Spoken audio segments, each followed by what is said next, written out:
मैं मिसिस खरे Lalbagh girls inter college के YouTube channel पे आप सभी का स्वागत करती हूँ। आज मैं क्लास 12 के लिए फिज़िक्स सीरीज़ का 91 पार्ट लेके आई हूँ। आज हम मीटर ब्रिज बताएंगे बच्चों। ये मीटर ब्रिज जो है ये व्हीटस्टोन ब्रिज के सिद्धांत पे कार्य करता है और इसमें 1 मीटर लंबा तार इस्तेमाल होता है, इसलिए इसको मीटर ब्रिज कहते हैं। ये 1 मीटर तार है ए से सी तक। ये 1 मीटर लंबा तार है। ये आपका लकड़ी के एक बोर्ड पर 2 पेचों के द्वारा तना होता है। ठीक है, ये लकड़ी का बोर्ड होगा, उसके ऊपर ये तार तना होगा। ये एल शेप की, ये 2 हैं, ये एल शेप की तांबे की पत्तियां हैं। इस पत्ती पर एक पेच ये है, एक पेच ये है, एक पेच ये है। ये तीनों ही पेच क्या है, ए पॉइंट हैं। इसी तरह से ये दूसरी एल शेप की पत्ती है, इसमें 3 पेच लगे हैं। ये तीनों ही पेच जो है सी पॉइंट है। ये देखिए व्हीटस्टोन ब्रिज के सिद्धांत पे कार्य करता है। व्हीटस्टोन ब्रिज हम आपको बता चुके हैं। ए बी सी डी ऐसे ही लिखोगे, ए के बाद बी यहाँ नहीं लिखना है। ठीक है, ये आपकी नोन आर्म है, ये अननोन आर्म है, अज्ञात भुजा है, ये ज्ञात भुजा है। देखिए ये अज्ञात भुजा है ना, तो ये तीनों पॉइंट क्या है, सी है। बीच में एक तांबे की पत्ती लंबी लगी है, ये इस पे 3 पेच लगे हैं। ये तीनों पॉइंट क्या है, डी है। ये क्या है, डी है। ठीक है, बिल्कुल कनेक्शन इसी तरह से होगा। ए और सी के बीच सेल लगा है, ये देखिए सेल लगा है, कुंजी लगी है। देखिए ये ए पॉइंट है, ये भी ए पॉइंट है, ये भी ए पॉइंट। ए और सी के बीच सेल लगा है। ठीक है, ये आपका धारा नियंत्रक है। धारा नियंत्रक धारा को कंट्रोल करता है, नियंत्रित करता है, धारा के मान को कम ज़्यादा कर सकते हैं। ठीक है, ये कुंजी लगी हुई है। ए और सी के बीच क्या है, एक सेल लगा हुआ है। फिर आइए ए और डी। ए और डी के बीच क्या बताया था हमने, आर प्रतिरोध लगा, ज्ञात भुजा है जिसका प्रतिरोध मालूम है। तो ये आपका ए, देखिए ए पॉइंट ये है, ये भी पॉइंट ए है, ये भी पॉइंट डी है। ए डी के बीच ज्ञात प्रतिरोध मैंने रेजिस्टेंस बॉक्स है। इसमें डिफरेंट कीज होती हैं जिस पर मान लिखा होता है, 1 ओम 2 ओम है ना, इस तरह से लिखा होगा। जो कुंजी आप निकाल लेंगे वो प्रतिरोध आपका सर्किट में इस्तेमाल हो जाएगा। फिर आइए देखिए सी डी के बीच देखिए एस लगा है, अज्ञात प्रतिरोध। जिसका प्रतिरोध निकालना है उसको सी और डी के बीच में लगा देते हैं। यहाँ अज्ञात प्रतिरोध, जिस प्रतिरोध का मान निकालना है। तो ये आपका लकड़ी के बोर्ड के ऊपर इस तरह से जो है एक तार तना होगा, ऐसे करके यूं करके तार एक तना होता है। ये 2 कीलों के बीच में है। ये आपका रेजिस्टेंस वायर है, ये रेजिस्टेंस वायर है। अज्ञात प्रतिरोध, इसी का प्रतिरोध आप ज्ञात कर रहे हैं। फिर देखिए आपने ए और डी के बीच निकाल दिया, सी और डी के बीच निकाल दिया, ए और सी हो गया है ना। अभी ये कनेक्शन बाकी है। देखिए बी और डी के बीच में क्या है, गैल्वेनोमीटर है। तो देखिए डी पॉइंट ये है, यहाँ गैल्वेनोमीटर किया।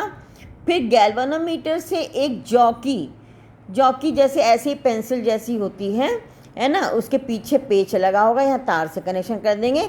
और ये जो है शार्प एज होगी, इधर की तरफ क्या होगी, शार्प एज होगी, जिसको कहेंगे सर्पी कुंजी है। सर्पी कुंजी को तार के जिस पॉइंट पे टच करा देंगे वो बिंदु क्या बन जाएगा, बी बन जाएगा। समझ में? ये आपके डी पॉइंट को गैल्वेनोमीटर से, गैल्वेनोमीटर को आपका जॉकी से कनेक्ट कर दिया। जॉकी का सिरा इस एसी तार के जिस बिंदु पर आप छुआ देंगे वो बिंदु बन जाएगा बी।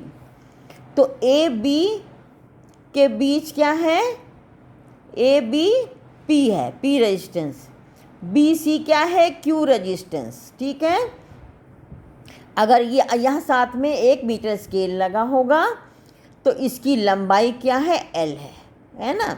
और जब इधर 1 मीटर है तो इधर क्या हो गया, 100 माइनस एल। ठीक है, तो ये व्हीटस्टोन ब्रिज का हमने सिद्धांत बताया था कि चारों प्रतिरोधों के मान को इस प्रकार समायोजित किया जाए कि सेल से धारा बहने पर गैल्वेनोमीटर में कोई विक्षेप ना हो तो ब्रिज बैलेंस्ड कहा जाता है। बैलेंस की अवस्था में P अपॉन Q बराबर R अपॉन S। अब देखिए P आपको मालूम है R समानुपाती L बाई A, समानुपाती के चिन्ह हटाएंगे, रो कांस्टेंट लगेगा। तो P बराबर P की लंबाई, P प्रतिरोध की लंबाई क्या है, L। P प्रतिरोध की लंबाई क्या, L। तो विशिष्ट प्रतिरोध क्या है, इस तार का, ये रो जो है इस तार का विशिष्ट प्रतिरोध है और L लंबाई है, A क्या है, अनुप्रस्थ काट का क्षेत्रफल किसका, इस तार के अनुप्रस्थ काट का क्षेत्रफल है। ठीक है, इस तरह से Q पदार्थ सेम है तो यहाँ भी स्पेसिफिक रेजिस्टेंस यही रहेगा, लंबाई 100 minus L upon L A. अब देखिए P, अब इस वाले इसमें रख दीजिए P अपॉन Q बराबर R अपॉन S। P की जगह ये रख दीजिए, Q की जगह ये रख दीजिए। देखिए रो कट जाएगा, L ए कट जाएगा, ये आएगा L अपॉन 100 माइनस एल बराबर R अपॉन S। तो S का मान, ये अज्ञात प्रतिरोध का मान हो गया। आप इसको छुआ छुआ रखेंगे, पहले आपको इस एंड पे देखेंगे, जॉकी को इधर एंड पे देखेंगे, एक साइड विक्षेप हो रहा है, फिर दूसरे एंड पे देखेंगे रख करके, दूसरे साइड विक्षेप हो रहा है, इसका मतलब कहीं नल पॉइंट मिलेगा। बीच में ऐसी जगह पे रखेंगे जहाँ पे टच कराने पे गैल्वेनोमीटर में कोई विक्षेप ना हो। रेजिस्टेंस बॉक्स में से भी कुछ रेजिस्टेंस निकाल लेंगे इसी के ऑर्डर का, तो जब कोई नहीं होगा विक्षेप तब ब्रिज बैलेंस होगा। तब ये इससे जो है अज्ञात प्रतिरोध का मान L निकाले। कहाँ पे आपको नल पॉइंट मिलना है, आपने ये लंबाई पढ़ ली, L पढ़ लिया, फिर 100 माइनस एल निकाल लिया और यहाँ से जो प्रतिरोध निकाला था वो प्रतिरोध यहाँ पे रख देंगे, ज्ञात प्रतिरोध। ये अज्ञात प्रतिरोध निकल आएगा इस तरह से। अब देखिए ये इसका प्रयोग भी आपके कोर्स में है। इसकी सहायता से किसी तार का विशिष्ट प्रतिरोध निकालना है। अब किस तार का विशिष्ट प्रतिरोध, जिस तार का अज्ञात प्रतिरोध निकाला है इसी तार का विशिष्ट प्रतिरोध निकालेंगे। ठीक है, तो इसका आपने प्रतिरोध निकाल लिया S। अब इसकी लंबाई ऐसे डोरी बांध के लंबाई निकाल लेंगे। फिर आप जो है स्क्रू गेज से इस तार का डायमीटर निकाल लेंगे, फिर आपको इसकी त्रिज्या निकाल लेंगे। तो प्रतिरोध का मान आपने यहाँ निकाल लिया, यहाँ रख दिया, त्रिज्या निकाल ली, क्रॉस सेक्शन एरिया निकल लिया अपॉन L, कैपिटल L। ये क्या है, अज्ञात प्रतिरोध की लंबाई, इसकी लंबाई अज्ञात प्रतिरोध की लंबाई है, कैपिटल L है। यहाँ A क्या है, इस तार का अनुप्रस्थ काट का क्षेत्रफल। ठीक है, और ये आपका प्रायोगिक तार का विशिष्ट प्रतिरोध हो गया। आज के लिए बस इतना ही, मिलते हैं।